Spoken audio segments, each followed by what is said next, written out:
In 30 seconds, I would have to make the most dangerous decision of my life. And I want you to understand something before I tell you what happened. I was nobody. I was invisible. I was the kind of woman that powerful men looked right through as if I were made of glass. But in 30 seconds, everything I believed about myself would be proven wrong. A stranger with a hidden blade was walking toward the private dining room where the most powerful mafia boss in New York was having dinner. I was just a waitress, exhausted, invisible, and completely alone. If I stayed silent, a man would die tonight. If I warned him, I might die instead. But what I didn't know yet was that this single moment would change everything: my identity, my future, and the dark family secret that had been buried for generations. This is the story of how I saved a killer's life and ended up becoming his wife. But before you hear what happened next, let me tell you this. Some love stories don't begin with romance. They begin with blood, betrayal, and a choice that can never be undone. This story will show you that sometimes the most unexpected moments become the turning points that define our entire lives. True courage isn't about being fearless. It's about acting despite your fear. And sometimes, the person who saves you isn't a prince on a white horse. Sometimes, she's a tired waitress with ink on her palm and fire in her heart. If this story touches your heart, please like, comment, and share it with someone who needs to hear it. And don't forget to subscribe so you never miss another powerful story like this one. Let me take you back to where it all began. To the moment when I was still just Julia Romano, a nobody from the Bronx who thought her biggest problem was paying rent on time. I had no idea that everything I knew about my life, my family, and my own identity was about to be shattered into a million pieces. By the 6th hour of my shift, the ache in my lower back was no longer a visitor, but a permanent resident. Every step I took across the polished marble floors of La Feniche sent a deep, pulsing pain through muscles that had long since forgotten the feeling of rest. I want you to imagine this with me. Imagine being so tired that your bones feel hollow. Imagine smiling at strangers who treat you like furniture, while your feet scream for mercy. That was my life. That was every single night. The heavy scent of basil and simmering tomatoes was woven into the fabric of my uniform, a constant reminder of this place, mixed with the faint, sharp smell of expensive wine from an earlier spill. On my left arm, I balanced 3 heavy plates of ossobuco, weaving through a sea of tables occupied by men in suits that cost more than my entire month's rent, and women adorned with diamonds that sparkled under the crystal chandeliers. La Feniche was a world where I was only ever meant to be the help, and that was a lesson power teaches you every single day. If you want to know what happens next, you have to keep listening. The restaurant was a legend, nestled in a brownstone on Arthur Avenue and owned by the Caruso family for 3 generations. It served as the unofficial court for every important Italian family in the Bronx and far beyond. The walls were a gallery of old Naples, filled with photos of weathered fishing boats and sun-drenched coastlines that my Nonna Caterina would describe in bedtime stories. I was raised on those tales, on the musical rhythm of her Neapolitan dialect and the rich aroma of her Sunday ragu. Now, I served that very same food to strangers who looked right through me, their eyes fixed only on the plates I delivered. I had no idea that my grandmother had been keeping secrets from me my entire life. Secrets that would surface tonight and change everything. Julia, table 12 is ready for their check, and the private room just ordered another bottle of the Barolo. Marco, the floor manager, materialized at my side with his clipboard, his gaze scanning the dining room like a predator hunting for weakness. He was a compact man with a receding hairline and a constant film of sweat on his brow, the kind of person who fed on the anxiety of others. Also, there is a new man working tonight. Antonio called out sick, so the agency sent a replacement. You need to keep an eye on him. Make sure he does not become an embarrassment for us.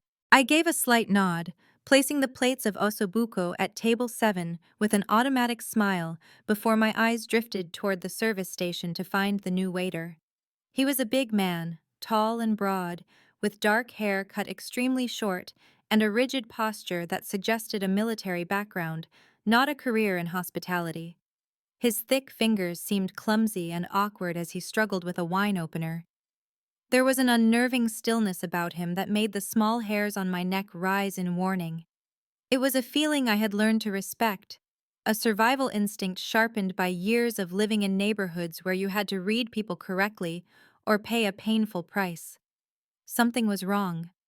I could feel it in my gut the way you feel thunder before you hear it.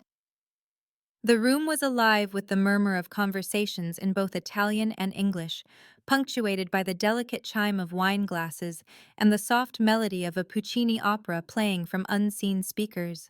I navigated the floor like a phantom, refilling water glasses, clearing away finished plates, and anticipating the needs of guests before they even had to ask. This was a craft I had honed over 3 long years at La Fenice. The ability to be completely present, yet entirely unseen, to serve without ever interrupting.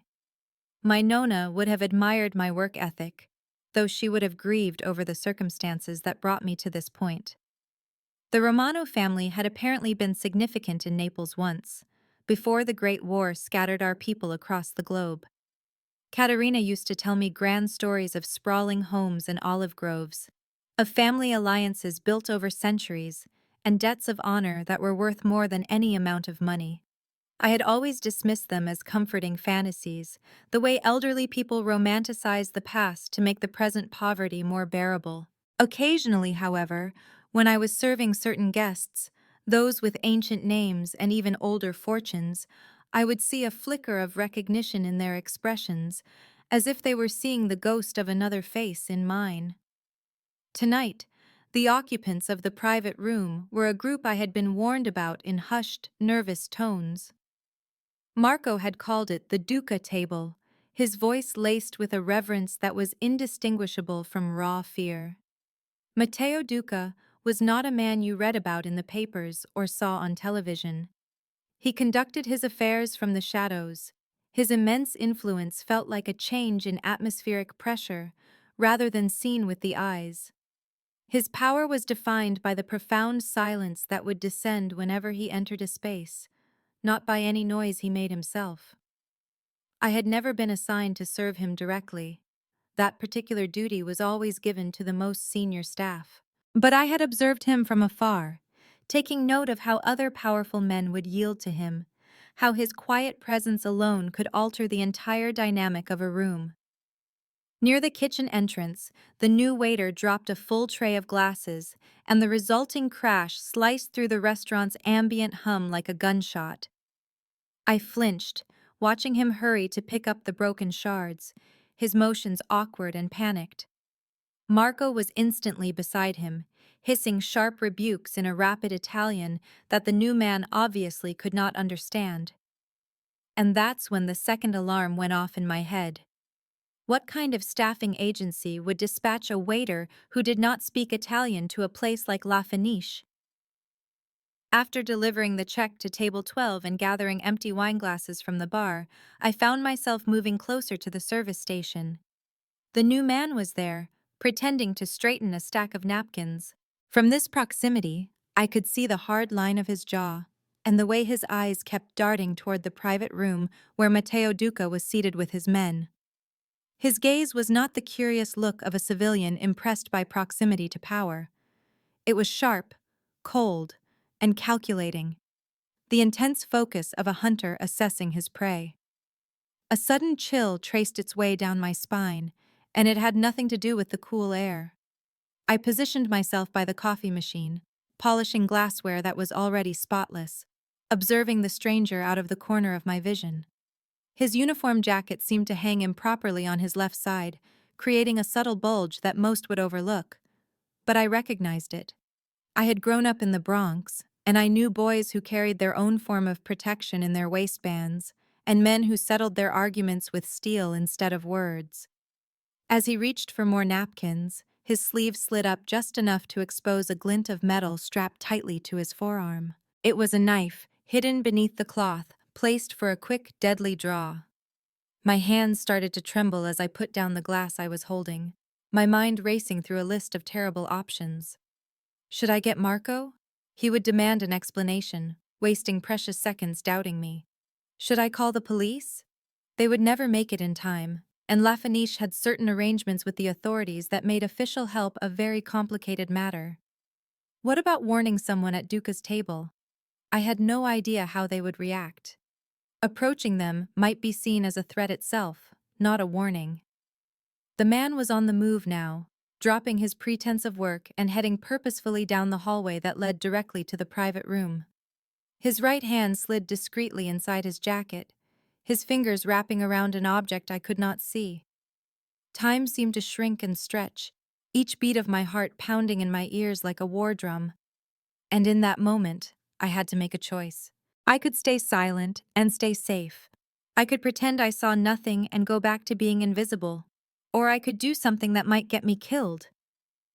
I snatched the heavy wine jug from the counter and a pen from my apron, scribbling a message across my palm with frantic urgency. The ink smudged against my sweaty skin, but the words were still clear enough to be read. They had to be.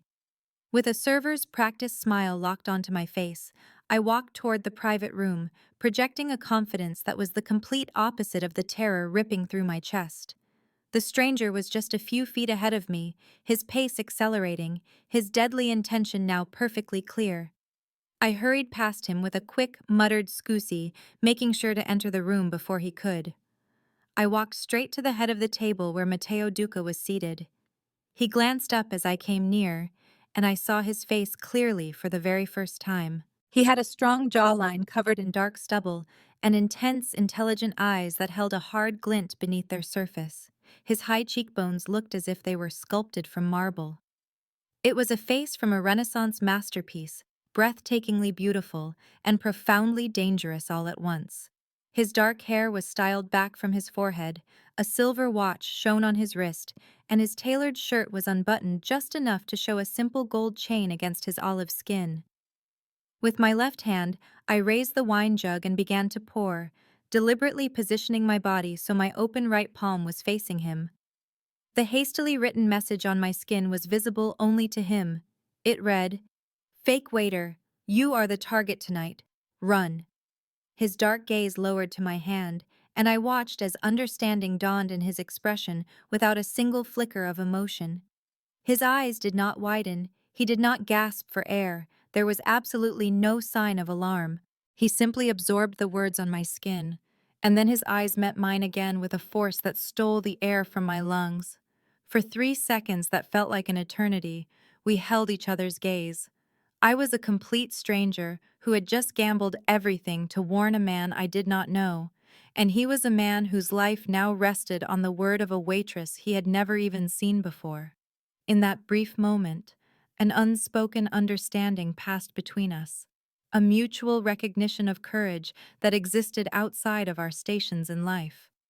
Then, Matteo Duca calmly reached for his napkin, dabbed at his lips with practiced elegance, and stood up from his chair as if he had just recalled an urgent phone call he needed to make.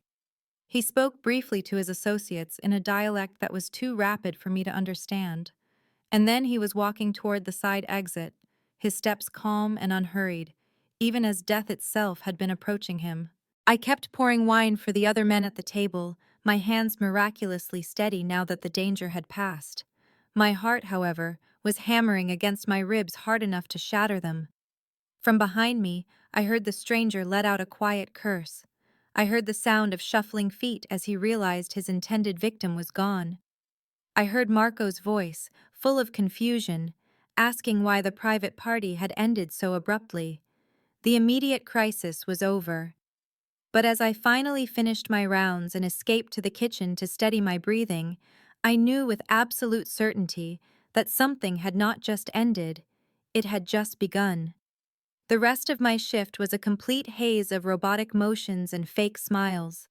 My body on autopilot while my mind kept replaying those 3 critical seconds over and over again. Those few seconds played over and over in my head. The true weight of my actions settled on me like a slow, heavy snow. Each minute added another layer of understanding until the pressure became unbearable. I had tipped off a mafia boss about an attempt on his life. I had inserted myself into a world that was not my own, a place where debts were settled with violence and favors had costs I could not even begin to comprehend. But what choice did I have? What kind of person stands by and watches a man die when they have the power to stop it? The stranger had vanished soon after Matteo departed, slipping away through the kitchen as Marco dealt with the abrupt chaos caused by the private party leaving. No one even mentioned that he was gone. Agency staff were always in and out, their faces blurring together in the constant flow of restaurant workers. But I would not forget his face, or the cold calculation in his eyes, or the way his hand had drifted toward the hidden knife. I would always remember and think about how close I had come to seeing something truly terrible. When I finally clocked out at 11 o'clock, my feet were throbbing, and my uniform was saturated with the smells of garlic and exhaustion.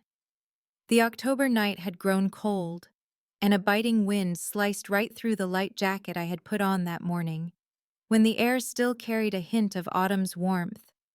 I shoved open the side door and stepped into the alley, my mind already mapping out the subway trip home. I was already doing the math on how many hours of sleep I could possibly get before my morning class at the community college.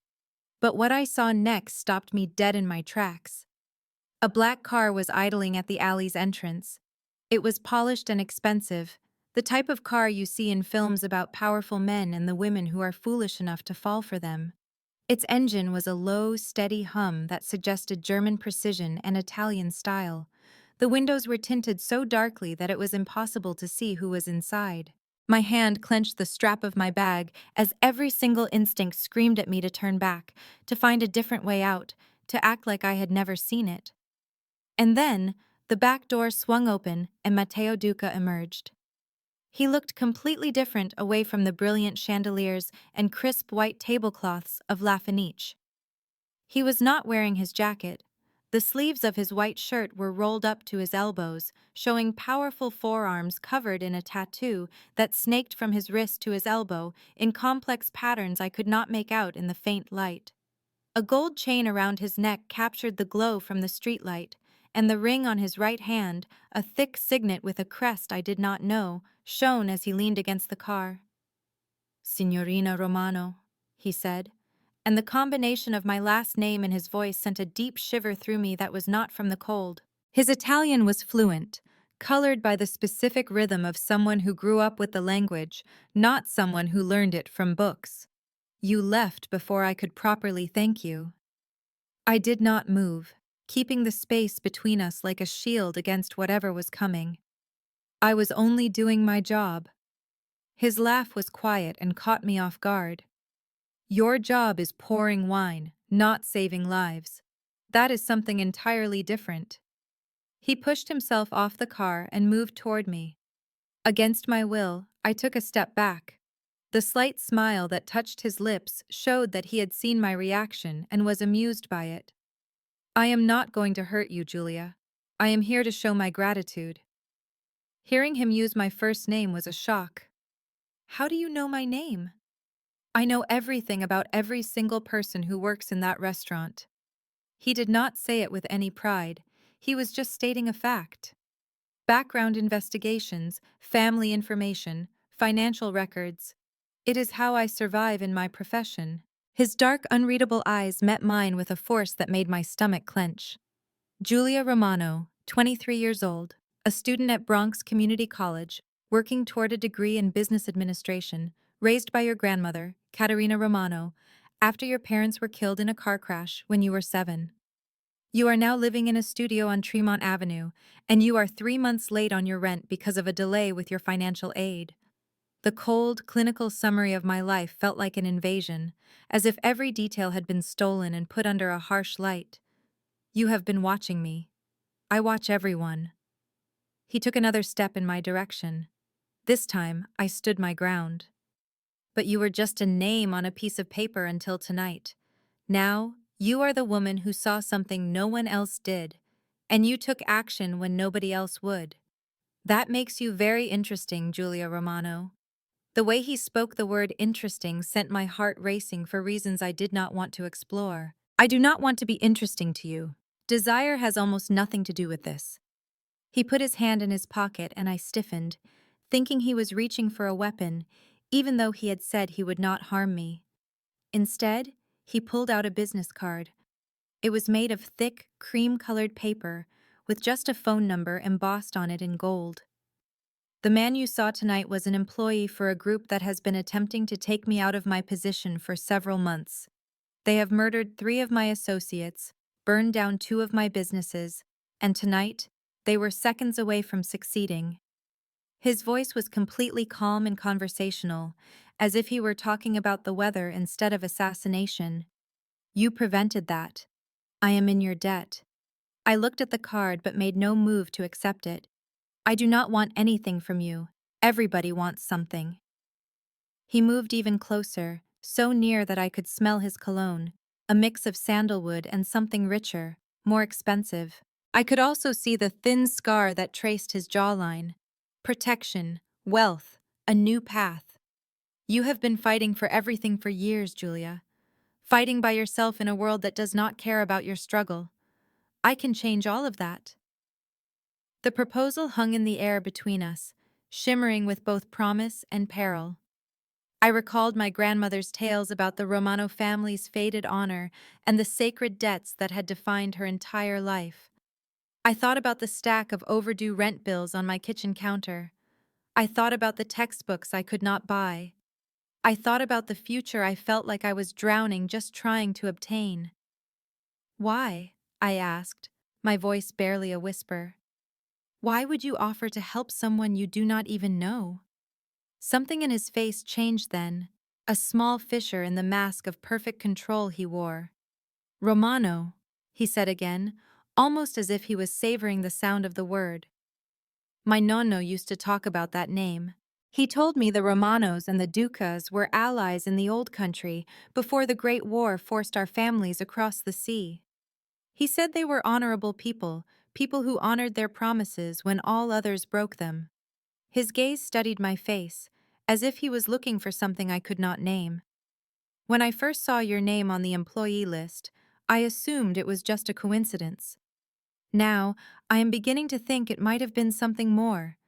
The notion that our families had a bond that stretched back for generations, that some force like destiny or simple chance had led us to this exact moment, was just too much to grasp. I shook my head and retreated a step into the shadows of the alley. I do not believe in fate. Neither did I. He did not follow me. He did not press the issue. Until tonight. A door creaked open somewhere behind me. The sound of voices floated into the night as other employees began to leave. The strange spell was broken, and I was suddenly aware of how visible we were, how easily this entire scene could be misread by anyone passing by. I have to go, I said, turning to leave. Julia. Hearing my name stopped me better than any wall could have. The man they sent for me tonight will not be the last one. They already know you warned me. They have spies everywhere, watching and waiting. You are no longer safe. I should have been filled with terror. Instead, a strange sense of calm washed over me, as if some part of my soul had been expecting this, getting ready for it, without ever realizing it. I have never been safe, I told him quietly. That part is not new. Then let me provide something that is, he said, extending the card to me once more. Protection. With no strings attached, no hidden obligations, just the certainty that someone is watching over you. Why would you do that for a total stranger? His smile was faint, almost sorrowful. Because my grandfather would have insisted on it. Because a Romano saved his life a very long time ago, and a Duca always repays his debts. He placed the card into my palm, and his fingers felt warm against my freezing skin. Think it over. And when you decide you are ready to talk, use that number anytime, day or night. Before I could even think of a reply, He was getting back into the car. The door shut with the muted, solid sound of expensive engineering. The engine purred, and then he was simply gone. The car's taillights vanished around the block, leaving me standing all alone in the freezing October night. A business card felt like it was burning a hole in my hand, and questions were multiplying in my mind faster than I could possibly answer them. I did not call him that night, or the next, or the one after, but I held on to the card. And with every walk to my job, every ride home on the subway, every single night I spent awake in my small apartment listening to the city's endless noise, I felt unseen eyes on me. They had not been there before, watching, waiting. I had no idea if they were Mateo's men or the enemies he had told me about. I could not be sure. The only thing I knew for certain was that my entire life had been transformed in the 3 seconds it took to write a message on my hand. There was no way to return to the person I was before. But what happened next would prove that the danger had only just begun. 3 whole weeks passed until I saw him again. My days had started to feel strange. Normal routines were now broken by sudden moments of intense awareness that left me completely drained. I began to see things I had never noticed in the past. The same car was parked on the street across from my apartment building for 2 days straight. A man loitered for far too long near the subway station entrance. I felt the undeniable weight of being watched, even when I could not see who was doing it. Mateo had told me that I was not safe anymore, and even though I had initially thought his words were just for dramatic effect, the slow creep of reality was starting to prove him right. My apartment had been broken into while I was away at class. Nothing of value was missing. I did not own anything worth stealing. But my drawers had been pulled open, papers were moved around, and the neat order of my belongings had been disturbed. Someone had moved my grandmother's pictures. The search of my apartment was the work of professionals. They left behind no prints, no sign of forced entry, nothing that would let me go to the police without sounding insane. Still, the violation was a cold certainty deep in my bones. I was overwhelmed by the thought that strangers had handled my possessions, inhaled the air in my home, occupied my personal space. That evening, I finally worked up the nerve to dial the number on the business card. He was there in less than 60 minutes. The rap on my door was quiet, almost hesitant, a stark contrast to the aggressive break-in I had braced myself for. When I pulled the door open, Mateo was there in the cramped hallway. He seemed like a figure from another world, his expensive coat and polished shoes clashing with the scene of my peeling paint and stuttering overhead lights. His face remained perfectly composed, but I saw a flicker of something in his gaze as he took in my expression, perceiving the terror I was trying so hard to conceal. He asked quietly, "May I come in?" I moved out of the way, allowing him inside the apartment, which immediately felt more cramped and run down with him in it. He made no mention of the discolored patch on the ceiling from a leak, nor the worn-out furniture or the empty walls I had never gotten around to decorating. Instead, his eyes scanned the entire room with a practiced, methodical precision, identifying every possible entrance, line of sight, and security weakness. "When did they do this?" he inquired, though his tone suggested he already knew the nature of my answer. "Today. It happened while I was at my classes." I hugged my arms to my chest, a sudden chill running through me that the clanking radiator could not warm. They searched through all of it. My grandmother's old letters, the photos, they even looked at my school notebooks. My voice broke as I finished, and a wave of shame washed over me for showing such vulnerability. What reason could they have for this? "They are searching for leverage," he stated. He pivoted to look directly at me, and for the first time, I could see real fury in his eyes. It was not the icy, detached anger I expected, but a raw, personal fire. "They want something to hold over your head if you start to become an issue. Proof of any secrets, any affiliations, anything at all that could make you weak." He stopped talking for a moment, his eyes examining my face. "Did your Nona leave anything for you? Any papers, correspondence, or items from Italy?" His question was unexpected, Only her jewelry box and a few old pictures. Nothing of any real value. Could I look at them? There was a quality in his voice that gave me a moment's pause, but I guided him toward the little wooden chest on my dresser. It was intricately carved with flowers, the same box my grandmother brought with her from Naples when she came to this country at just 17 years old. I lifted the lid, showing him the simple collection inside. A necklace made of glass beads, a silver ring dark with age, and a faded picture of a young woman posing in front of an unfamiliar grand house. Matteo lifted the photograph with a delicate, almost reverent touch. He angled it toward the light, seeming to scan the sepia-toned image for some concealed meaning. I saw his expression shift. It was a subtle change, but absolutely clear. There was recognition, then astonishment, and finally something more profound that I could not identify. "Do you have any idea what you have here?" he asked, his voice sounding unusually hoarse. I just shook my head. My Nonna never spoke about her past in Italy. She shared anecdotes but never once mentioned her relatives or the reasons she came here. I just figured the memories were too painful for her. He placed the picture back down with care, his fingertips hesitating on the photograph's edge. "This house," he began.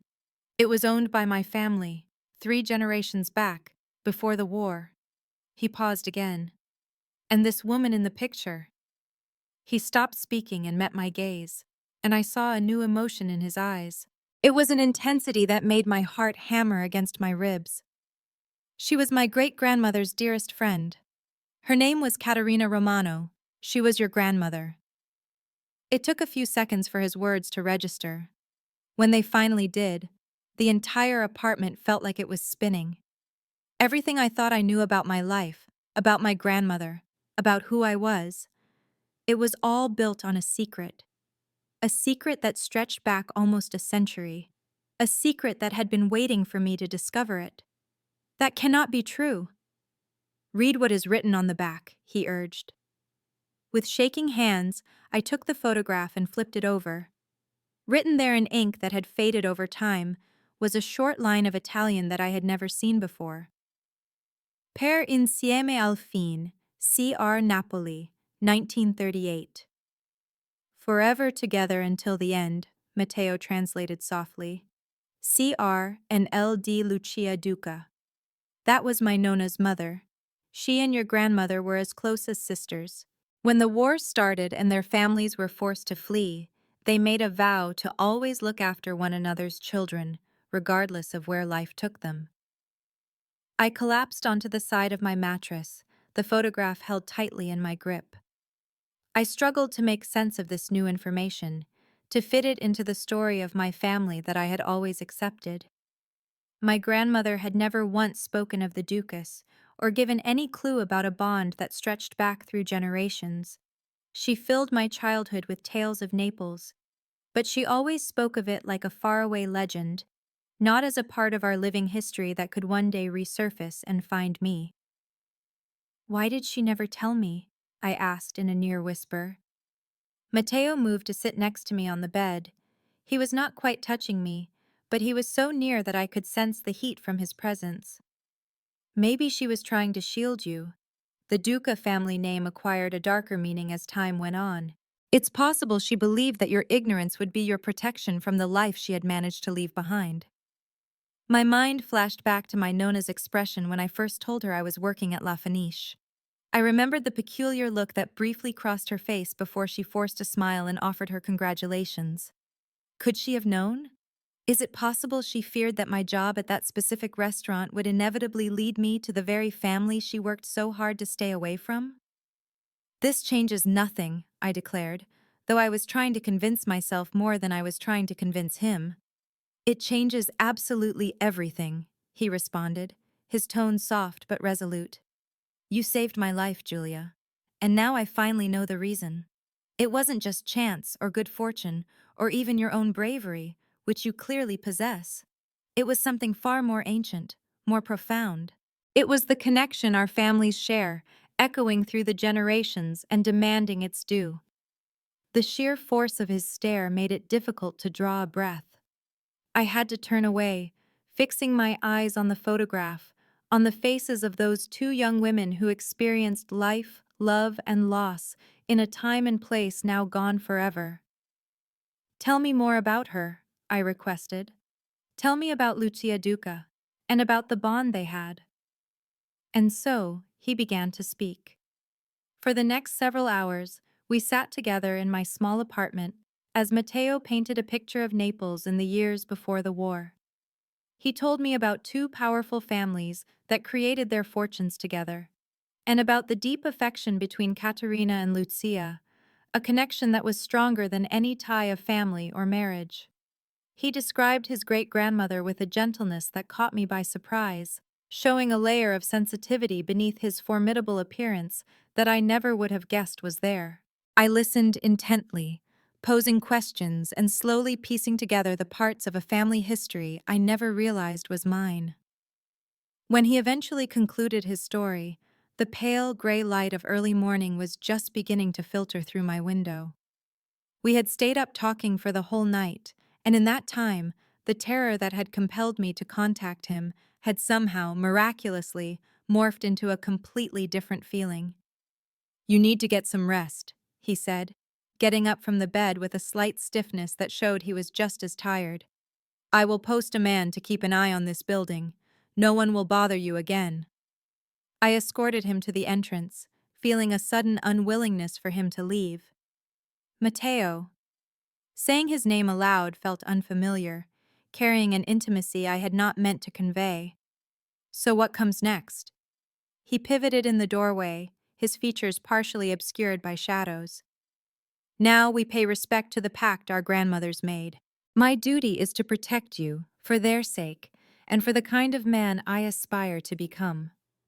He lifted his hand and with incredible softness, he swept a loose strand of hair away from my cheek.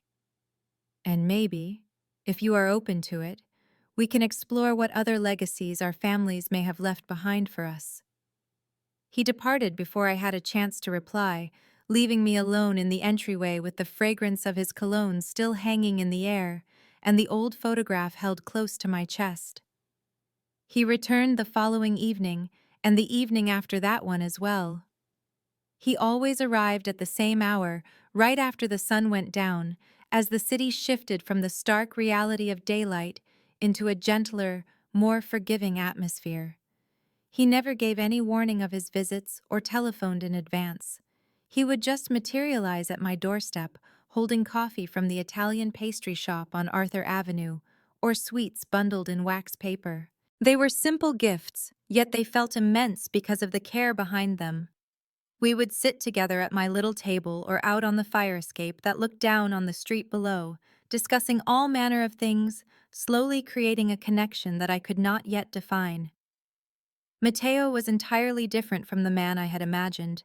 The tales that circulated about him, the hushed warnings from my colleagues, and the deliberate, careful advice from Marco all described a person of merciless strategy. They spoke of a man who used violence without hesitation and had fought his way to the top over the ambitions of his rivals. It was possible those accounts were accurate. At times I caught sight of that other person in the detached precision he used when giving commands over his phone, or in the manner his men yielded to him with a reverence that was almost indistinguishable from fear. Yet, there was a different Matteo who revealed himself only during the peaceful moments we shared. He could recite Dante by heart, his accent growing more pronounced with feeling as he spoke the verses his grandmother had shown him. He would laugh at my failed efforts to make my Nona's old recipes, before rolling up his own sleeves to demonstrate the correct technique, his hands moving with a skill that hinted at an unknown life at home. He would pay close attention when I spoke of my hopes to one day start a small enterprise, to create something that belonged only to me, and he would pose questions that demonstrated a genuine interest in what I had to say. "Why did you remain in this world?" I asked him one night, as we observed the setting sun casting hues of gold and amber across the Bronx. "You are smart, you have an education, you had the ability to do anything you wanted." He remained silent for a considerable time, gazing toward the horizon with a look on his face that I found impossible to decipher. Because this is my identity, he eventually answered. My family created something of importance here, something that serves our people, even when the outside world labels it as criminal activity. We offer protection to individuals who have nobody else to turn to. We resolve conflicts that law enforcement chooses to overlook. We are the ones people seek out when the established system lets them down. And what about the violence? I asked. His jaw clenched. It is a regrettable necessity. I take no pleasure in it, Julia. Every life that I have ended is a burden I carry, the people who had it coming. However, in the world I lived in, mercy was just another word for weakness, and getting weak meant getting killed. He shifted to look at me directly, his gaze filled with a brutal honesty that was almost painful. I will not pretend I am something I am not. This is who I am. I am a man who does monstrous things to keep the people I love safe. If that makes you afraid, I can understand that. It should have terrified me. Logically, every part of my mind was screaming that I was dancing with a consuming fire. This connection between us could only lead to absolute ruin. Yet when I looked at Matteo, I did not see a monster. I saw a man who was forged by a life he never asked for, a man carrying burdens that would have crushed a lesser person. He was a man struggling to keep his honor in a place that rewarded corruption. I am not afraid of you, I said, my voice barely a whisper. The wave of relief that washed over his features was so complete, so genuine, that it made my own heart ache. He reached out for my hand, his fingers weaving through mine in a way that felt both brand new and impossibly ancient, like our hands were finding each other after lifetimes apart. My grandfather always said that you measure a man by the woman who chooses to stand with him, he said quietly, his voice a low murmur. I never truly grasped his meaning until this very moment. That instant between us was heavy, filled with both immense possibility and profound danger. I knew exactly what was coming next. I could feel the tension building, like the heavy air right before a thunderstorm breaks. And for the very first time in my entire life, I did not run away from it. His kiss began softly, more of a question than a demand. His lips met mine with an unbelievable tenderness, allowing me every chance to pull back, to pick safety over this rising desire. But I did not. I leaned into him, answering his unspoken question with my own. In that instant, something changed between us. The kiss became deeper, his hand moving to gently cradle my face as his other arm pulled me closer against him. For a single, flawless moment, my whole world shrank to the taste of his lips and the solid feel of him. It was the impossible sensation of being in the one place I was always meant to be. Have you ever experienced a moment so perfect that you know, with absolute certainty, that your life will forever be divided into before and after? This was my after.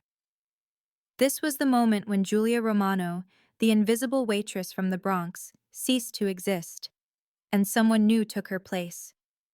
When we at last pulled apart, both of us breathing far more heavily than we should have been, he rested his forehead against my own. I have been alone for a very long time, he whispered.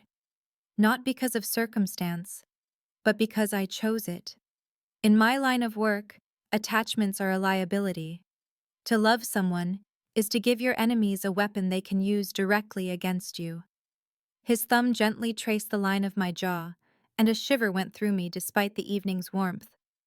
But when I am with you, I cannot seem to recall why any of that was important. Maybe it does not have to be important, I found myself saying. Perhaps some risks are the only ones worth taking. His laugh was soft, with a hint of sadness in it. You sound just like your grandmother. My Nano always said she was the most courageous woman he had ever known, someone foolish enough to have faith in love inside a world built to crush it. And was she correct? Did their love manage to survive? She passed away in your grandmother's arms, he explained, the words seeming to get stuck in his throat. After the war, and after losing everything, they reconnected here in America and lived out their last years together. My entire family believed Lucia had gone mad when she decided to leave our family compound to go live with that Romano woman in the Bronx. But I believe she was simply remembering what was truly important. The thought of them, two elderly women who had endured a war, terrible loss, and decades of being apart, finally finding each other at the end of their lives, brought tears to my eyes. Now I understood. I finally knew why my Nana never talked about the Dukas, why that entire chapter of her life remained a secret. The agony of having lost Lucia would have been too much for her to revisit. Those memories were far too precious to be shared with anyone who had not been there to live them. They would be happy, I said in a soft voice, knowing that we have found one another. Matteo drew me in close, his arms wrapping around me as if to protect me from everything that existed outside of this single moment. No, they would tell us that we are fools, he gently corrected me, and they would not be wrong. This is a dangerous path, Julia. Being with me makes you a target. There is already a target on my back, I reminded him gently. At least this way, I am not facing that danger all by myself. We remained on that fire escape until the first stars appeared in the night sky, discussing the new future we were carefully trying to construct from the wreckage of our individual pasts. He spoke of his strategies to move more of his family's enterprises into the legitimate world, to bring their empire out from the shadows. I spoke of my aspirations to graduate from college, to show that a Romano could be successful without depending on anyone else's power. Neither of us brought up the glaring challenges, the enemies who wanted him dead, the society that would never approve of our connection, and the peril that now shadowed both of our lives. Just for one evening, we gave ourselves permission to believe that love could conquer all. We would soon discover it could not. But nothing could have prepared me for what happened next. I need you to understand something. Up until this moment, I had convinced myself that I could handle whatever came my way. I had survived losing my parents at 7. I had survived poverty. I had survived being invisible in a world that only valued the beautiful and the wealthy. But what happened next broke me in ways I never knew I could break. And if you think you know where this story is going, I promise you, you don't. The assault happened 3 days later. I was returning home from the subway, my bag filled with heavy textbooks, my thoughts focused on a big exam coming up. The street was calm, the kind of autumn evening in the Bronx that felt almost serene. Dried leaves skittered on the sidewalk, sounding like quiet whispers. I did not even see the van until it slowed down beside me. I did not recognize the threat until its side door slid open with a harsh sound, and strong hands reached out, dragging me violently inside. I fought back. My grandmother had made sure I knew how to fight. She ensured I could throw a solid punch and knew how to break someone's grip. These were lessons I had once thought were pointless, right up until that second. I scratched at the arms that held me tight. I screamed with all the force my lungs could produce, twisting and kicking with every ounce of strength I had. But there were too many of them. They were stronger and far too experienced in this exact type of brutality. A cloth was shoved over my mouth and nose, a sharp chemical smell filled my senses, and then my world went completely black. When I came to, I was inside a warehouse. Overhead industrial lights cast stark shadows on concrete floors that were stained with things I did not want to name. My hands were tied tightly behind my back, the rope cutting into my skin, and a throbbing pain pounded in my head from the drug they used to knock me out.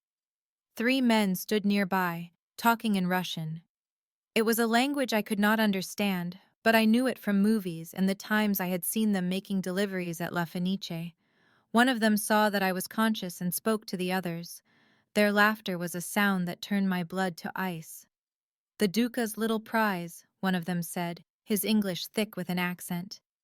"Now we will find out just how much he is willing to pay to have her returned." Cold fear tried to choke me, but something else rose up from underneath it. It was anger. It was pure defiance, that stubborn Romano pride my grandmother had taught me right alongside how to fight.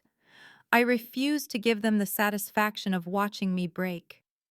"He will not pay you a thing," I said, my voice sounding much stronger than I felt.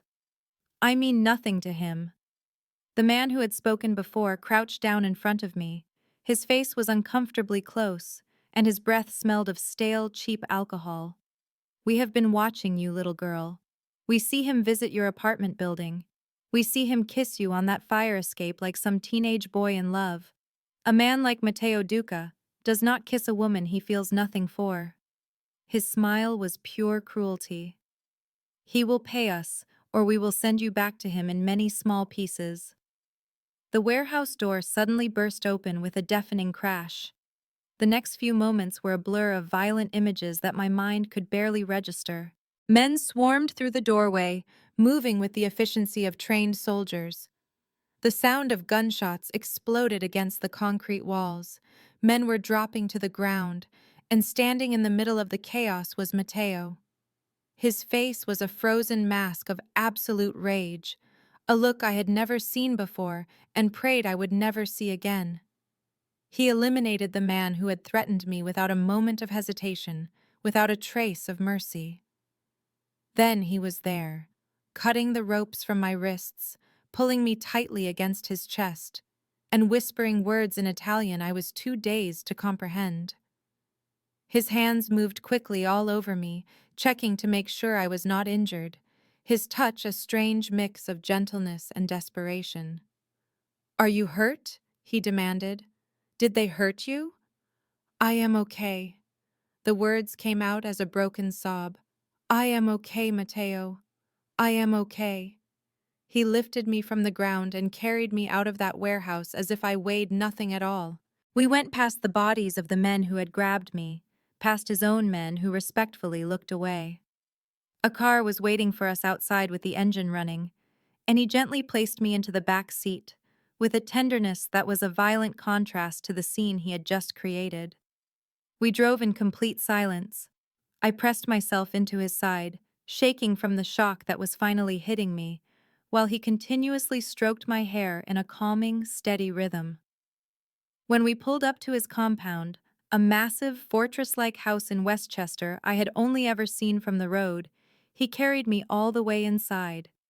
He did not put me down until we were in a guest bedroom decorated in soothing blues and creams. "You are safe now," he said, his voice raw with emotion. "They will not ever touch you again. I swear that on my grandfather's grave." "How did you know where I was?" "The tracker." He leaned down and pressed a soft kiss to my forehead. "The day after your apartment was broken into, I had a small tracker sewn into the lining of your coat. I know I should have told you about it, but I knew you would say no." His jaw was clenched tight. "If I had arrived just 5 minutes later—" "You were not late." I lifted my hand to his face, feeling the rigid tension just under his skin. "You came for me. I will always come for you." The sheer power in his voice was almost overwhelming. "Do you understand me, Julia? No matter what it costs, no matter what I must do, you are now mine to protect." The possessiveness in his declaration should have set off alarms, but instead, it calmed a place deep inside me, filling an emptiness I had not even realized was there. In that second, surrounded by proof of his incredible power and capacity for violence, I truly understood what it felt like to be loved by a man like Matteo Duca. It meant he would protect me, no matter the price. It meant being cherished as if I were something priceless. And it meant I had to accept that the very hands that held me with such tenderness could also commit terrible acts to keep me safe. "I am not going anywhere," I told him softly. "Not ever again." The relief that flooded his expression was powerful enough to shatter hearts. He drew me in close and I hid my face against his chest, breathing in the smell of him, a mix of gunpowder and expensive cologne, a scent of violence and affection all woven together. We remained like that for what felt like an eternity. We were two souls, tied together by a violent history and a new, delicate connection that was forming between us, against all logic and reason. It could not happen this way. "Marry me," he whispered, his voice muffled by my hair. I pulled away from him, my eyes searching his for any sign of a joke. I found nothing. His face was completely serious, showing a raw vulnerability that I was certain very few people had ever been allowed to see. Matteo, not today, I told him, and not tomorrow, but someday. When all of this is finished, when I know I have made this world safe enough for you to exist in it without fear. His hands came up to cup my face, his thumbs gently brushing away tears that I had not even felt fall. Tell me you will marry me, Giulia Romano. Tell me you will be my wife, my partner in everything, and the mother of my children. Promise you will stand with me until the very end. His words seemed to twist and echo in my thoughts, blending with the writing on that aged photograph. Per sempre, fino alla fine, forever together until the end. Yes, I breathed out. Yes, Matteo, yes. The kiss he gave me was a mix of salvation and pure danger, a combination of everything I had ever been afraid of and everything I had ever desired. As he held me close in that room, bathed in a soft blue glow, I understood that no matter what was coming, we would meet it as one. Two families were finally being brought back together after generations of separation. Two hearts had managed to find one another through time and terrible loss. The rest of the world might call us completely insane. It might even try to tear us apart. But we were a Romano and a Duca, the inheritors of a love that had endured war, loss, and many decades of complete silence. We would get through this as well. And we did. Against every odd, against every enemy, against every force that tried to tear us apart. We did. 6 months after that night, I was standing at the altar of St. Anthony's Church in Little Italy. I wore my grandmother's wedding dress, which had been stored away carefully in tissue paper for 60 long years. The lace had turned a pale yellow from age, and the style was decades old, but I would not have chosen any other gown. It felt like my Nana's blessing from beyond, her way of showing approval for a marriage she seemed to have known would happen all along. The pews were filled with people from two entirely separate worlds. There were Matteo's associates, looking sharp in their costly suits, and then there were my classmates from the local community college. I saw elderly Italian women who had known my grandmother, women who recalled the Romano name from tales their own mothers had once shared. Father Joseph, the same priest who had baptized me when I was just a baby, stood at the front of the church. He wore a smile that made me think he also felt the historical importance of this day finally coming to pass. And then there was Matteo. He was waiting before the altar in a suit that I am sure cost more than a brand new car. His hair was slicked back in that timeless way. A gold chain around his neck glinted in the candlelight, but it was the look on his face that truly took my breath away. The undisguised love I saw in his eyes. The slight tremble in his hands as he reached out to take mine. The way his voice caught and broke when he began to speak the vows that would forever join our lives. I, Matteo Duca, take you, Giulia Romano, as my wife, to have and to hold from this day forward, for better or for worse, for richer or for poorer, in sickness and in health, until death do us part. The words were traditional, exactly what everyone expected, but the ones he spoke next were entirely his own. I swear to you, before God and before our families, that I will use every last breath in my body to protect you. I will love you with a love that rises above the sins of my past and the dangers that wait in my future. You are the light that cuts through my darkness, the calm that settles my chaos, and the very reason I fight so hard to be a better man. His voice lowered, becoming an intimate whisper meant only for me, even in that packed church. Our grandmothers made a promise to stand by each other until the end. Today, I am making that very same promise to you, their granddaughter, their living legacy, per sempre. Tears streamed down my own face as I recited the vows I had prepared. I had written the words in the quiet early hours of the morning when I could not find sleep. I, Giulia Romano, take you, Matteo Duca, as my husband. I am not the naive girl who accidentally fell into your world. I come to you as a woman who has witnessed your darkness and your light, and I choose them both. I understand what you are. I understand what it means to love you, and I choose it all the same, freely and completely, with every single part of myself. I squeezed his hands tightly, feeling the solid strength in his fingers, the dependable steadiness that had become my safe harbor. My grandmother always taught me that love is an act of true courage. Today, I am proving that she was right. When Father Joseph declared us husband and wife, the applause that erupted in the church felt like it was finally closing a circle that had been left open for 3 entire generations. Mateo kissed me with the same gentle care he had shown me that very first night on my fire escape, and with the same intense passion he had unleashed in the warehouse when he believed he was about to lose me forever. In that moment, something ancient and something brand new was sealed between us.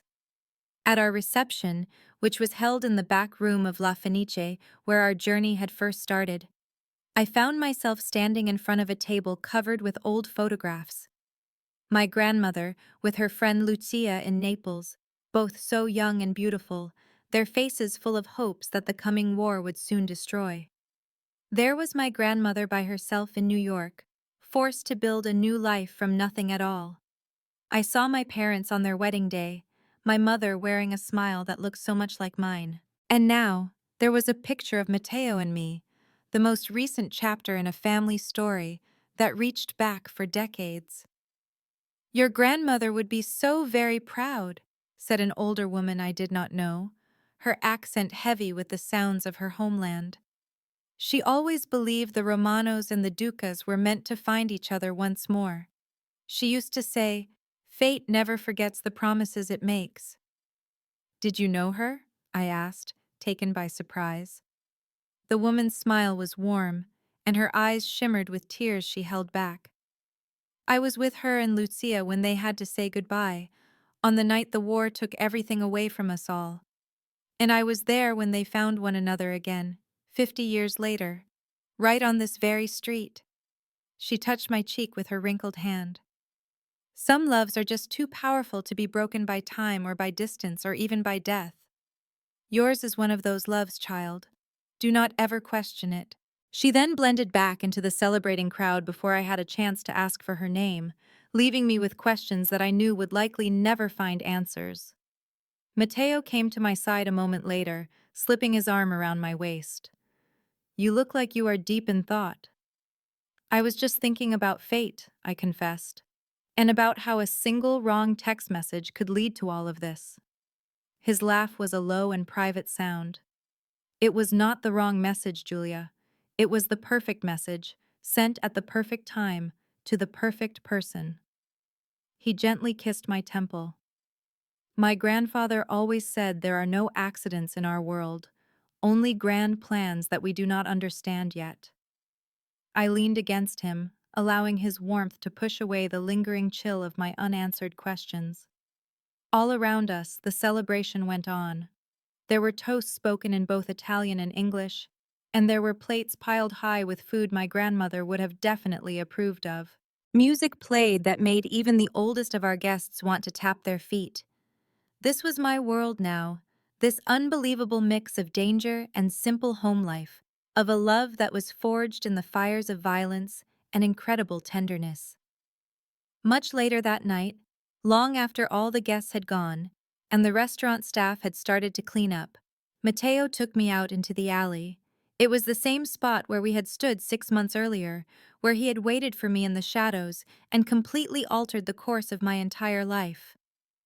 "I have something for you," he said, reaching inside his jacket. "It is a wedding gift."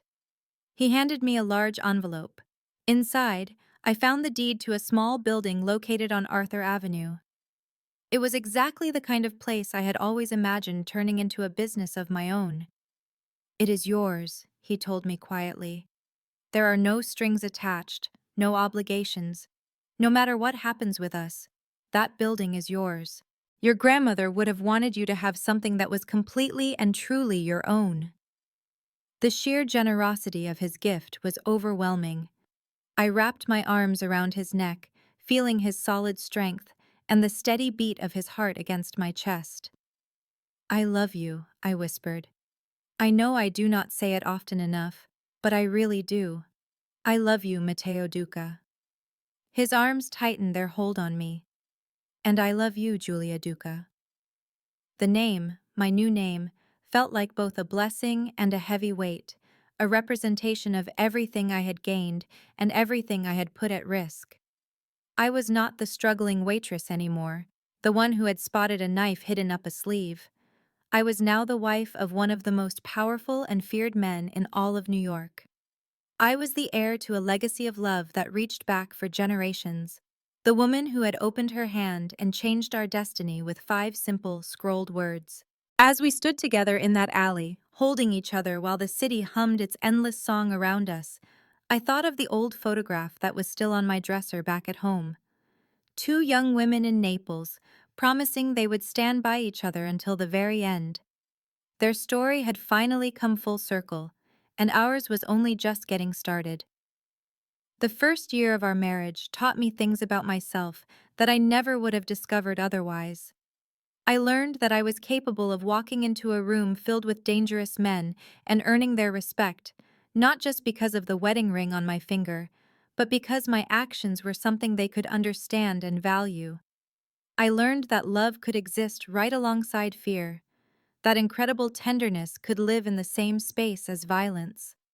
I learned that the very same hands that could kill to keep me safe could also hold me through my nightmares with an impossible gentleness. And I learned that my grandmother had been right all along about courage. It was not about having no fear, but about making the choice to act even when you are afraid. The building Matteo gave me on Arthur Avenue became Romano's, a small Italian bakery and cafe that served my Nana's classic recipes to a neighborhood that was hungry for something authentic. I would get up before the sun rose each morning to knead fresh dough and prepare the sfogliatelle that had been her signature pastry. Those flaky little shells, filled with sweet ricotta and candied citrus, always sold out before noon every single day. The work was draining, and the hours were incredibly long. But for the very first time in my entire life, I was creating something that was 100% mine.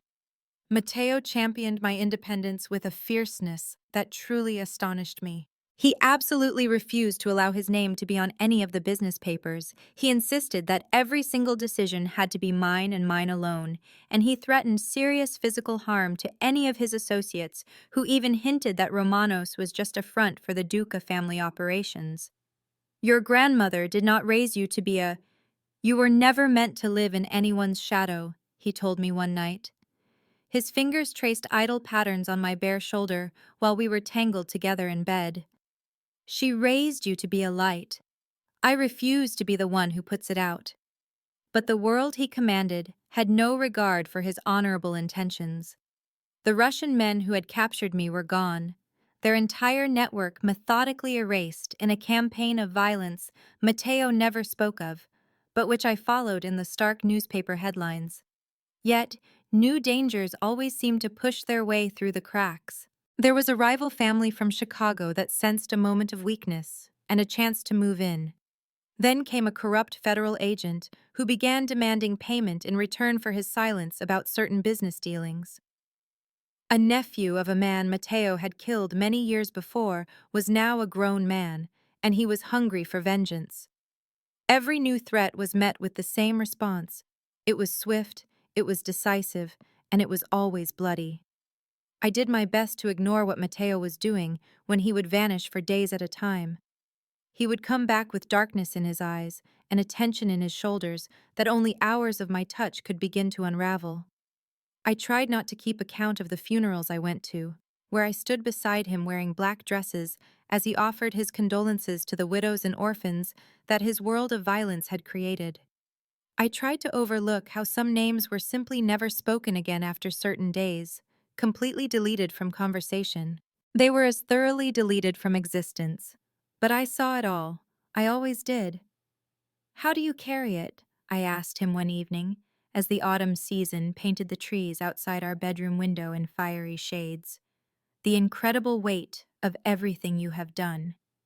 He remained silent for a long while, his gaze fixed on the ceiling with an expression I could not decipher. "I do not," he finally confessed. "Not in the way you think. I carry it, Julia. Every life that I have taken, every family that I have shattered, every single choice that resulted in bloodshed instead of peace.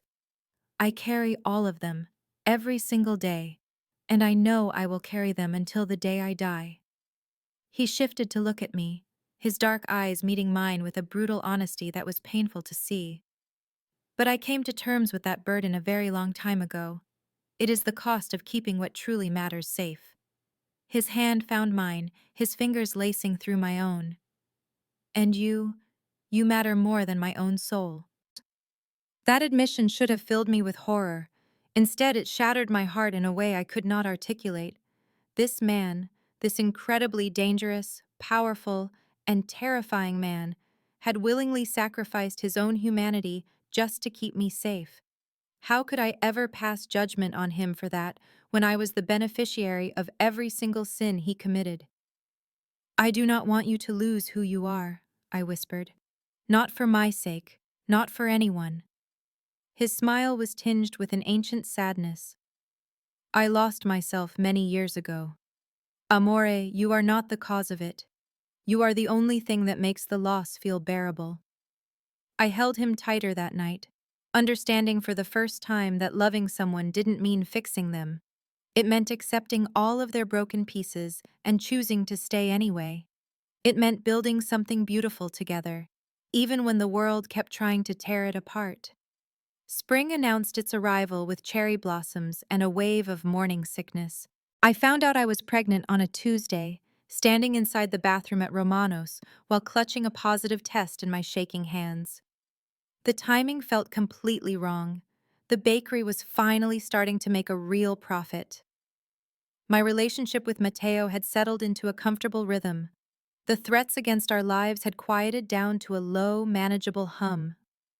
A child would change absolutely everything, adding one more vulnerability to a life that was already full of them. Still, when I told Matteo that evening, and I watched his expression shift from confusion to sudden understanding, and then to an overwhelming joy, I knew without a doubt that I had made the right choice. He dropped to his knees in front of me and pressed his forehead against my still flat stomach, whispering words in Italian that I was far too emotional to even try to translate. His broad shoulders shook with sobs that he made no attempt to conceal. I ran my fingers through his dark hair, amazed by this man who could sign off on executions without even a flicker of hesitation, yet wept openly at the prospect of becoming a father. "A baby," he breathed, looking up at me with eyes that glistened with tears. "Our baby. A Romano and a Duca, finally brought together after so many years." The pregnancy went on without any issues, overseen by the very best doctors that money could secure and protected by men who would give their lives before allowing any harm to come to me. Matteo grew almost unbearably protective. He hovered over me like a persistent shadow, insisting on tasting every single meal I ate before I did, and sleeping with one hand resting on my growing belly, as if he could protect our child even within his dreams. His fixation on my safety sometimes went far beyond reason. He had armed guards posted at my prenatal appointments. He had bulletproof glass installed in the large front windows of the bakery. A panic room was constructed inside our bedroom closet. "You are being completely ridiculous," I told him, frustrated after he insisted on coming with me to shop for maternity clothing. "Nobody is going to try to harm me in a department store." "You cannot know that," he argued back, his eyes scanning the clothing racks with the exact same focus he likely used to scout out potential ambush locations. "Enemies always attack when you are least expecting it. That is what defines them as enemies." I rolled my eyes but chose not to continue the argument.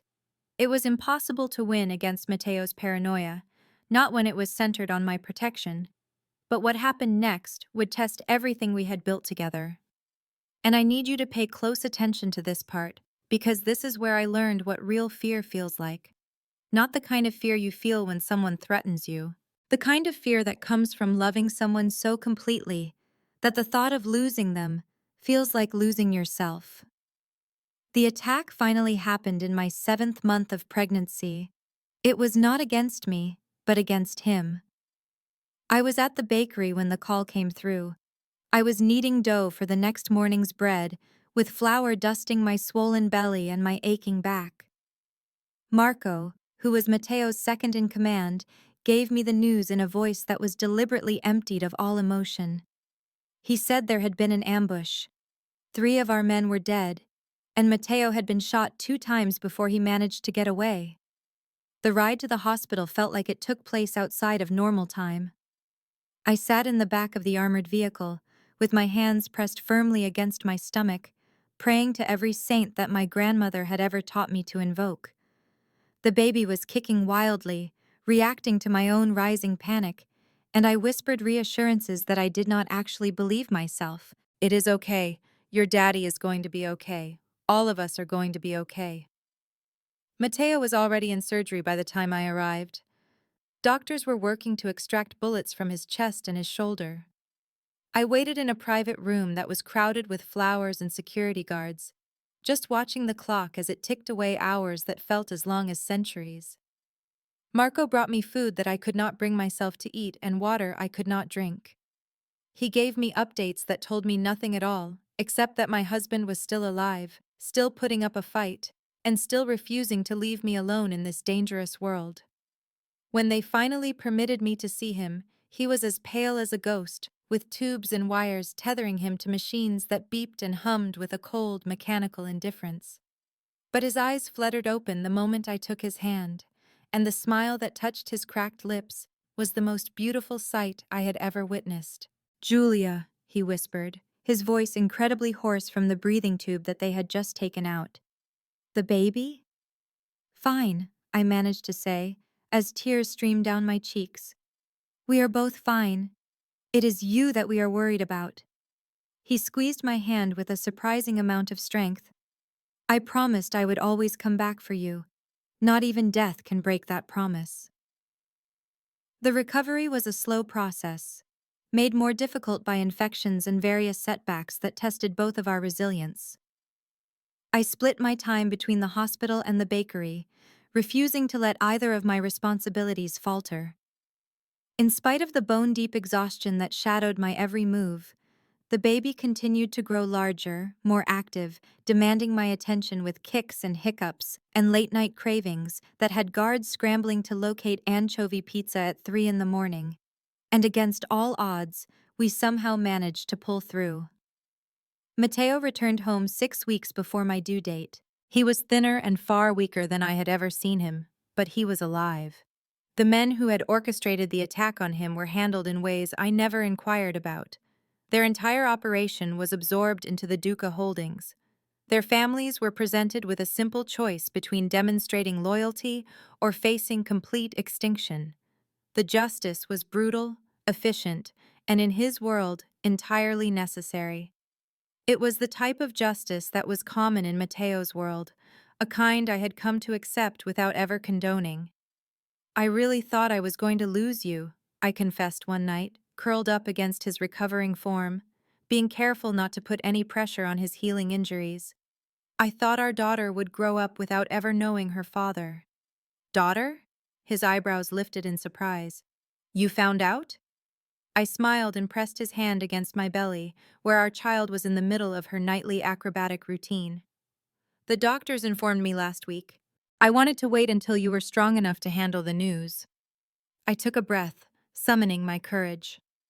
"I want her name to be Caterina, after my grandmother." The tears that instantly welled up in his eyes were all the answer I needed. "Caterina Lucia Duca," he said, his voice thick with emotion. "For both of them. For the women who loved one another across generations and across continents. For the promise that they made, which ultimately brought us to this moment." Our daughter made her entrance on a beautiful spring morning, screaming with displeasure at having been removed from her warm and comfortable home. She had dark hair and light eyes, a perfect mix of the Romano and Duca bloodlines. Matteo held her with the exact same reverence he had shown me on our wedding day. His famously dangerous hands were impossibly gentle as they cradled her tiny body, and his eyes were filled with a love so fierce it seemed to completely transform him. Per sempre, he whispered to her, the promise now passing on to a new generation. Fino alla fine, forever together, until the very end. And in that moment, watching him hold our daughter, I understood why my grandmother never told me about the Ducas. She wasn't keeping secrets. She was protecting a love so precious, so sacred, that she couldn't bear to speak it aloud. She was waiting for the day when fate would bring our families together again, waiting for me. I looked at them, my husband and my daughter, my improbable, impossible little family, and I finally grasped what my grandmother had been trying to show me all those years ago. Love was not about safety. It was not rational or convenient or in any way easy. It was a conscious choice that you made again and again, in the face of constant danger, crippling doubt, and a darkness that always threatened to swallow everything whole. But it was absolutely worth it. Every single risk, every single fear, every single moment of profound uncertainty, it was all worth it for this, for them, for us. The saga of the Romanos and Ducas had started in Naples. It had endured war, separation, and entire generations of silence. And now, it was continuing in a nursery painted a soft shade of yellow, where a mafia boss quietly sang Italian lullabies to his newborn daughter, while his wife stood watching from the doorway, her heart more full than she had ever thought possible. Some kinds of love truly were too powerful to ever be broken, and ours was definitely one of them. I used to believe that love was something that happened to you, that you fell into it like falling into water, helpless and without choice. But I was wrong. Love is not something that happens to you. Love is something you choose, every single day. In the small moments and the terrifying ones. In the quiet mornings and the sleepless nights. You choose it when it's easy, and you choose it when it feels impossible. My grandmother chose it when she left everything she knew and came to a strange country with nothing but a jewelry box and a dream. Lucia Duca chose it when she walked away from her family's fortune to spend her final years with the woman she loved. And I chose it when I wrote 5 words on my palm and changed the course of my destiny forever. If you're still listening, I want you to know something. Whatever you're going through right now, whatever impossible situation you're facing, whatever fear is keeping you frozen in place, you have more courage inside you than you know. Sometimes all it takes is one moment, one decision, one act of bravery that changes everything. Don't wait for someone to save you. Be the person who saves yourself. And maybe, just maybe, you'll save someone else along the way. If this story touched your heart, please remember to like, comment, and share it with someone who needs to believe in the power of love.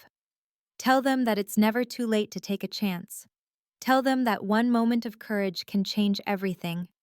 And if you want to hear more stories like this one, make sure you subscribe and turn on notifications so you never miss another moment. Thank you for listening until the very end. Your support means everything. This content was carefully researched, developed, and manually edited by our team to bring you meaningful stories and valuable life lessons. Thank you for listening until the end.